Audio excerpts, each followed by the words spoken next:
Today I fucked up by forgetting kittens will be kittens and getting my grundle nulled. Obligatory. This happened this morning. I recently adopted 2 kittens almost a month ago. They're fucking awesome little balls of claws and fur, typical spazzes and whatnot. So I've set a routine where every morning I get up early, feed the little buzzards and then usually take a shower while they're munching down. Then playtime ensues to get their morning energy out before I leave for work. This morning, get up usual time. Open cat food, put it down. Before I could grab my towel and walk to the bathroom, these 2 vacuum cleaners had inhaled the food and were already whiling about and holding the shit out of me. For the uninitiated, holding is the act where cats act like snow speeders and you're the tart's legs with which their weaving transpires. I managed to make it to the bathroom, disrobe and commence the usual shit, shower, shave routine. I dry off and wrap the towel around me and my now freshly trimmed tube steak and mantatos. Cue the fuck up,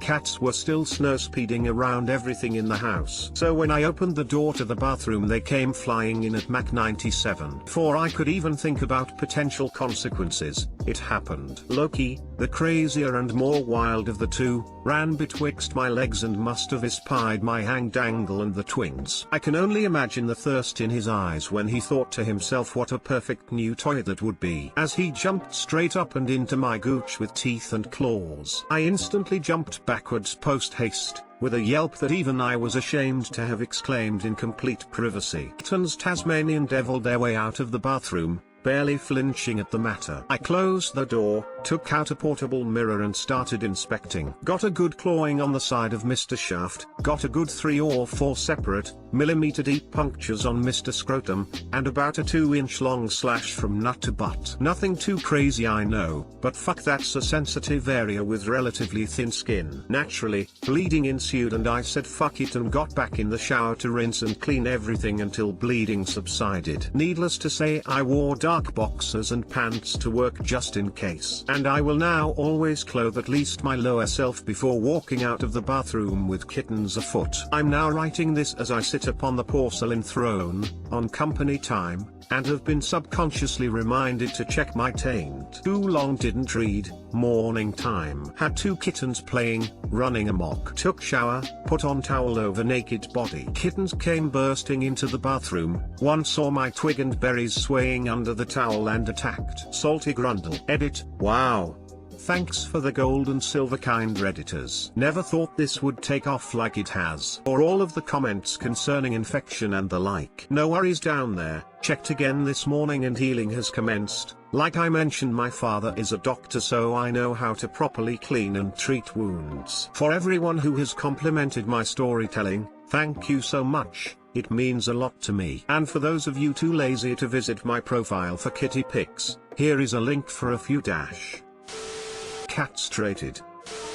Reminds me of a story I read in Cosmo, where the girl brought back some guy she was really into to her house. They started getting it on, and then started doing it doggy style. From behind at bed level, all the cat sees are dangling balls rocking back and forth like a cat toy, so the cat pounces on the guy's balls, and it effectively ended their festivities that night.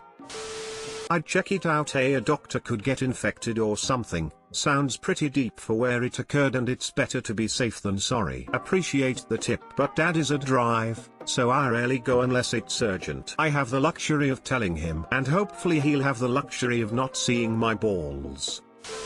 I've never seen so many euphemisms in a post before. A redditor after my own heart. Nobody uses the fucking word euphemism anymore. I say it and people look at me like I'm speaking Middle English or some shit. Today I fucked up by threatening to kill 2 girls.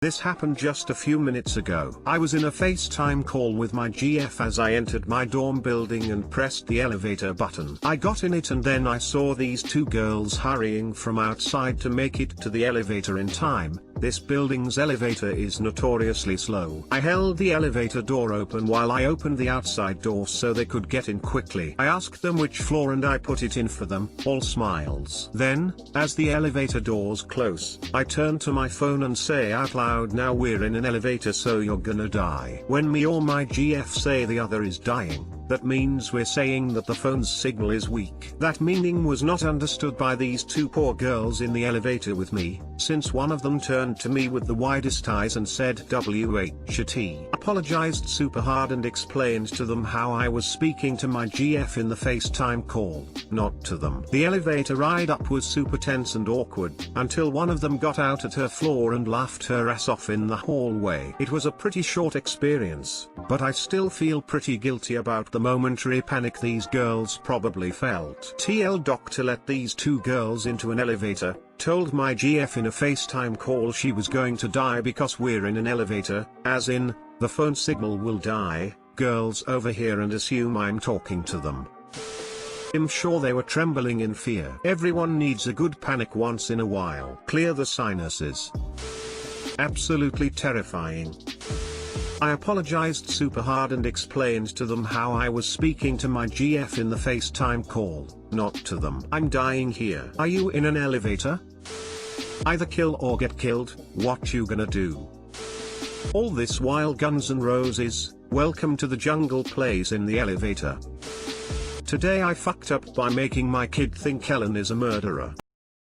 I had Ellen's Game of Games on the TV tonight while playing on my phone, and my three boys, 8, 6, 6, wandered in the room and started watching. When they got to the No or Go game, where 4 people eventually get dropped through the floor into what I'm assuming is a hidden foam pit, one of the boys asked where those people go when they fall. Without missing a beat, I casually said, "Oh, they get dropped through the earth into a volcano." I'm always goofing around like that. I just assumed they'd know I was kidding, as usual. I stopped playing on my phone to watch the last people get dropped because the boys were laughing and really enjoying the anxiety as the players were dropped. I looked over after the last one dropped, and youngest of the twins was sitting there quietly with tears streaming down his cheeks. Thought one of his brothers maybe hurt him while bouncing around laughing as the players dropped. I asked, "Cubby, what's wrong?" He hesitated for a second, took a deep breath, and in the most heartbreaking little voice ever asked, "Why do they have to kill those people?" I'm a complete shithead. Too long didn't read. I told my kids that Ellen was dropping players into a volcano, and we all sat there laughing while one of them believed he was watching people die.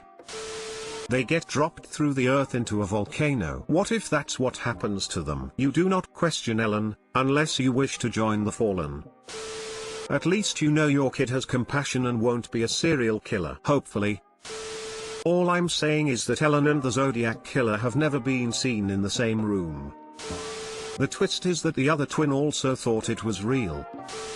When I was 5 to 6 years old, I was watching a TV show where an actor was shot and died. Weeks later I saw the same actor on another show. I was shouting and making a lot of noise. The grown-ups came and I was excitedly pointing at the TV that the actor is back and is alive.